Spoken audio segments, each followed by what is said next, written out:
Lucky Boys Podcast. You know, and I think right now they're failed project. Doug, here's the crazy part. Like, who's gonna bet against governments? Exactly, that's the thing. That's it. Like if XRP or Libra and the government's like, yeah, you can use this because we can work together and find out who's doing. There's more visibility. We get more data. We can use it for advertising. Right. We get to know what you like, what you buy, where you're at, et cetera, right? How you're using this, and so they could track you better rather than paper money. You just don't know, right? And if Bitcoin and Ethereum or whatever other type of cryptocurrency don't want to play games, oh yeah, well, guess what? We just slapped a regulation on you. Bam! Yep. Illegal, bitch. None of you guys can use this. And what? People are gonna. I could see that's when Bitcoin and Ethereum. I could see like it going down, like tremendously the value. If governments worldwide said it's illegal to own Bitcoin and Ethereum and to make any transactions through it, it's fucked.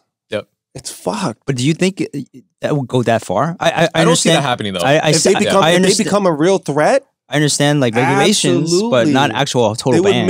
They would make it borderline impossible for you to own Bitcoin and Ethereum and do something with it. Would you risk your freedom for that? Well, people riot because they don't have access. You think people would riot? Hey, you think people would riot? Like, come on.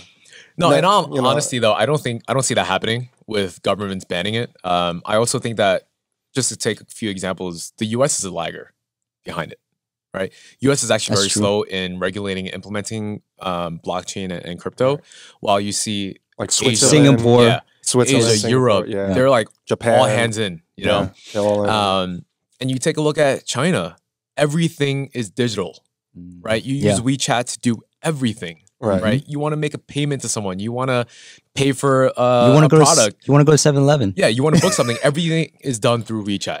I understand all that, man, but you still have to get the thumbs up from the government, especially if you're talking about China. Because if China straight up said, no more WeChat, motherfuckers, it's done. Yeah. It's done. We want all you motherfuckers pay cash. It's done. Everybody's paying cash. I hate to use my language, but whatever.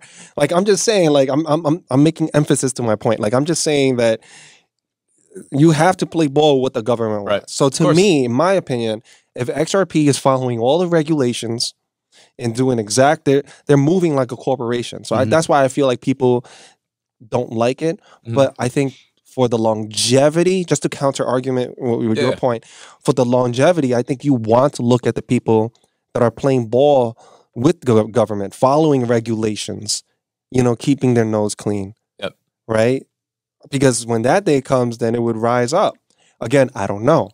I mean, it's you and I, we're just talking, but that's just my theory. Like, I wouldn't want to go against the government. They're the kings. Right.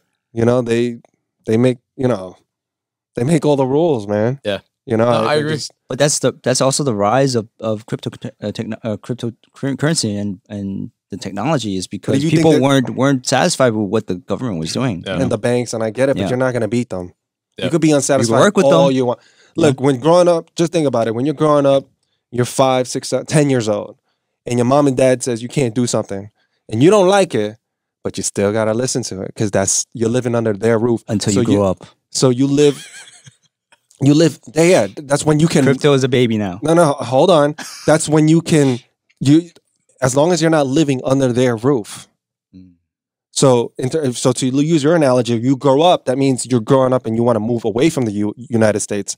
Okay, I get it. But as long as you live under that roof of the United States of America or China or Japan, whatever, you have to follow your parents' rules.